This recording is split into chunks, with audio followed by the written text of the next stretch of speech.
గత ప్రభుత్వం మీద అత్యంత ఎక్కువ వ్యతిరేకత వచ్చింది ధరణి అనే పోర్టల్ మీద, రైట్? ఆ ధరణి మీద మీరు కూడా బాగా ఫైట్ చేశారు అప్పుడు. అసలు అప్పుడు ధరణికి ఇప్పుడున్న భూమాతకు ఏంది అన్న తేడా? వాస్తవంగా ధరణి తీసుకొస్తున్నటువంటి సందర్భంలో గత ప్రభుత్వం ధరణిలో ఉన్నటువంటి సమస్యలను మొట్టమొదటిసారిగా తెలంగాణ రియల్టర్స్ అసోసియేషన్ గుర్తించడం జరిగింది. ఈ ధరణి తీసుకురావటం వల్ల రైతులకు అనేక ఇబ్బందులు కలుగుతాయి. అట్లాగే ఓపెన్ ప్లాట్స్ కానీ ఇల్లు ఉన్నటువంటి వాళ్లకు అనేక ఇబ్బందులు కలుగుతాయి. అంటే ప్రభుత్వ భూమి ప్రైవేట్ భూమిగా మారే అవకాశం ఉంటుంది, ప్రైవేట్ భూమి ప్రభుత్వ భూమిగా మారే అవకాశం ఉంటుంది, ఒకరి పేరు మీద ఉన్నటువంటి భూమి ఇంకో పేరు మీద నమోదయ్యే అవకాశం ఉంటుంది, దేవాదాయ భూములు లేకపోతే వక్ఫ్ బోర్డు భూములు సీలింగ్ భూములు అన్యాక్రాంతమయ్యే అవకాశం ఉంటుంది. అట్లాగే కొన్ని ప్రాంతాల్లో ఒక సర్వే నెంబర్లో ఫర్ ఎగ్జాంపుల్ ఒక 50 ఎకరాలు ఉంటే 1 ఎకరం మీద కేసు ఉన్నా కూడా మిగతా 49 ఎకరాలు రిజిస్ట్రేషన్ కాదు. అట్లాగే 100 ఎకరాలు ఉన్న సర్వే నెంబర్లో 1 ఎకరం సీలింగ్ ల్యాండ్ ఉంటే మిగతా 99 ఎకరాలు కూడా రిజిస్ట్రేషన్ కాదు. ఆ పోర్టల్లో ఆ అవకాశాలు లేవని చెప్పి ఆ రోజు మేము ఉద్యమం చేయటం జరిగింది.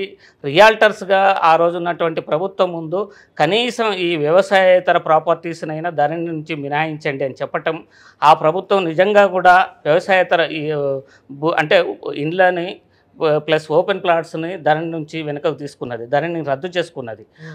ఒక వారం రోజులు ఓపెన్ ప్లాట్స్ ఇండ్లు కూడా ధరణిలో రిజిస్ట్రేషన్ అవ్వటం జరిగింది. నిజంగా ఆ ప్రభుత్వం రాబోయే సమస్యలను ఆ రోజు గుర్తించి ఈ ధరణిని వ్యవసాయేతర భూములలో రద్దు చేసుకోవటం వల్లనే ఈరోజు అన్ని రకాల ప్రాపర్టీస్ రిజిస్ట్రేషన్ అవుతున్నాయి. లేదంటే అనేక సమస్యలు వచ్చేటి. ఆ రోజు మేమే మొట్టమొదటిసారిగా కాంగ్రెస్ పార్టీ కంటే బీజేపీ పార్టీ కంటే ఇతర పార్టీల కంటే ముందుగా ధరణి సమస్యలను మేము గుర్తించడం జరిగింది. ఈ యొక్క రాజకీయ పార్టీలకు ఆ ధరణి సమస్యలను మేము వివరించటం జరిగింది, చెప్పటం జరిగింది రాతపూర్వకంగా. అప్పటి సిఎస్ సోమేష్ కుమార్ గారి కోరిక మేరకు కూడా మేము ధరణి సమస్యలను ఎన్ని సమస్యలను మేము రిటర్న్గా రాసిచ్చిన తర్వాత వాళ్ళు అనేక మాడ్యూల్ తేవటం జరిగింది ఆ సమస్యల పరిష్కారానికి. మొత్తం అది జరిగింది. రైట్. ఇప్పుడు దీని తర్వాత ఇప్పుడు కొత్తగా మళ్ళీ ఈ ప్రభుత్వం వచ్చిన తర్వాత ఈ సిటీని అంటే జిహెచ్ఎంసీ పరిధిని బాగా ఎక్స్పాండ్ చేస్తున్నారు. ఏదైతే ఔటర్ రింగ్ రోడ్ పక్కన ఉన్నటువంటి ఔటర్ కానుకొని ఉన్నటువంటి మున్సిపాలిటీలను కానీ లేకపోతే కార్పొరేషన్లను కానీ ఈరోజు జిహెచ్ఎంసీ పరిధిలోకి తీసుకొస్తుంది. దీనివల్ల ప్రజల కొనగోరే ప్రయోజనం ఏంటి, లేకపోతే కాంగ్రెస్ పార్టీ అధికారంలో ఉన్నటువంటి కాంగ్రెస్ పార్టీ కొనగోరే ప్రయోజనం ఏంటి? యాక్చువల్గా స్థానిక సంస్థలు ఉండటం వల్ల అంటే అధికార యంత్రాంగం ప్రజలకు దగ్గరగా ఉండటం వల్ల కొన్ని సమస్యలు పరిష్కారం అవుతాయి. అది ఎప్పుడైతే ఆ యొక్క సంస్థలు దూరం అవుతాయో ప్రజల సమస్యలు పరిష్కారం కావటం అనేది చాలా కష్టం అవుతుంది.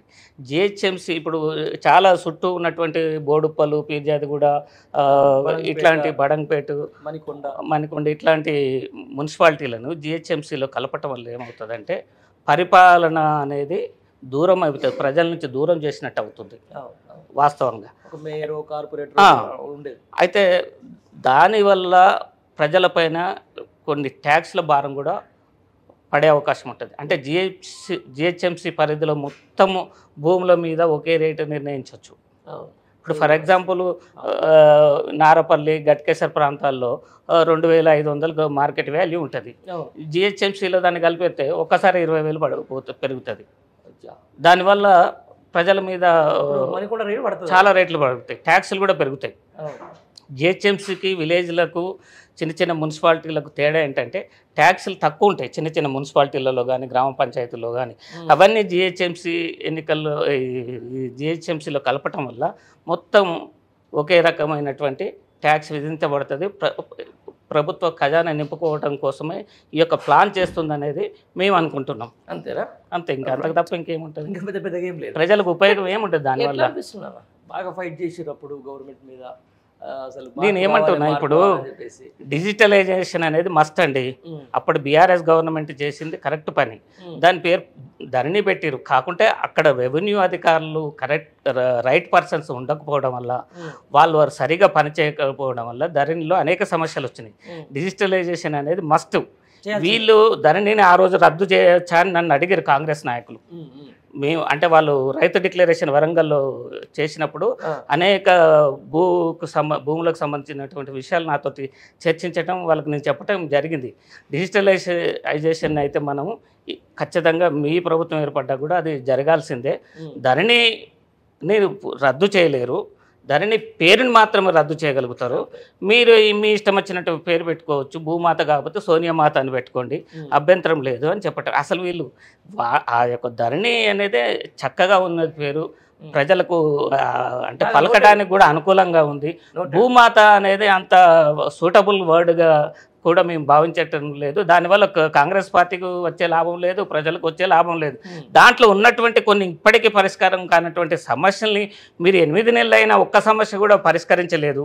ఆ సమస్యలు మీరు పరిష్కరించండి. ఉత్తగా ఏదో ఒక 5గురితోటి కమిటీ వేసి ఆ కమిటీ ఏం చేసిందో, ఎక్కడ సమస్యలు పరిష్కరించిందో కూడా ఎవరికి తెలియదు. ఇంకా కొన్ని లక్షలాది మంది రైతులు కలెక్టర్ ఆఫీసుల చుట్టూ, CCLA చుట్టూ ఇప్పటికీ తిరుగుతున్నారు. వాళ్ళ సమస్యలు పరిష్కారం కాలేదు.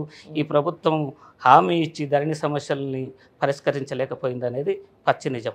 రైట్. ఇప్పుడు దీనివల్ల ఇప్పుడు ఈ ఔటర్ చుట్టుపక్కల ఉన్నటువంటి ఏదైతే మున్సిపాలిటీలు కానీ, కార్పొరేషన్లు కానీ, GHMSలో కల్పిస్తే నిజంగా రియల్ ఎస్టేట్ కొంచెం ఊపొచ్చే అవకాశం ఉందా?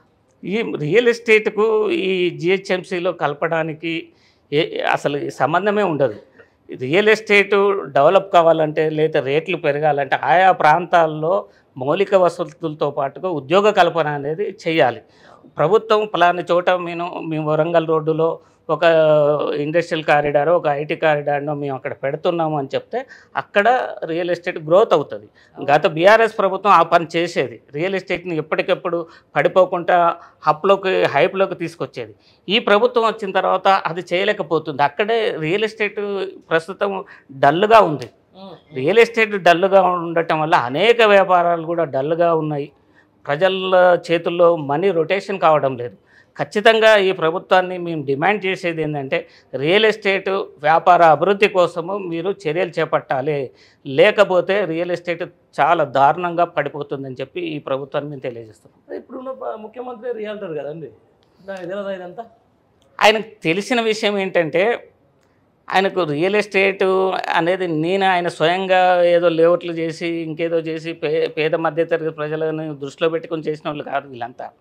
వీళ్ళు కార్పొరేట్ రియల్ ఎస్టేట్ సంస్థలు వీళ్ళు హైప్ చేస్తారు. ఎట్లంటే ఆడ 100 రూపాయల గజం ఉన్న కాడ వీళ్ళు 1000 రూపాయల గజం అమ్ముకొని తినేటట్టు ప్రజలను దోసుకునేటటువంటి రియల్ ఎస్టేట్ సంస్థలు అవి, కార్పొరేట్ సంస్థలు.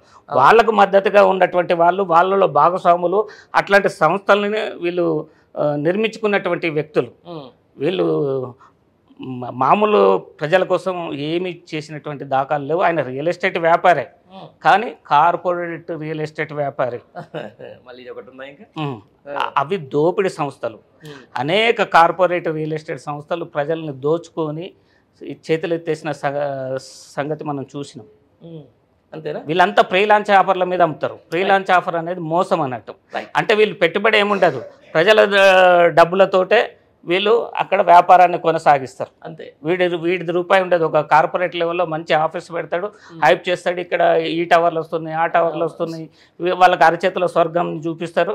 ఆడ వీడికి 1000 రూపాయలకు గజం పడితే ఆడ 3000 గజం లాగా అమ్ముకునేటటువంటి సంస్థలు అవి.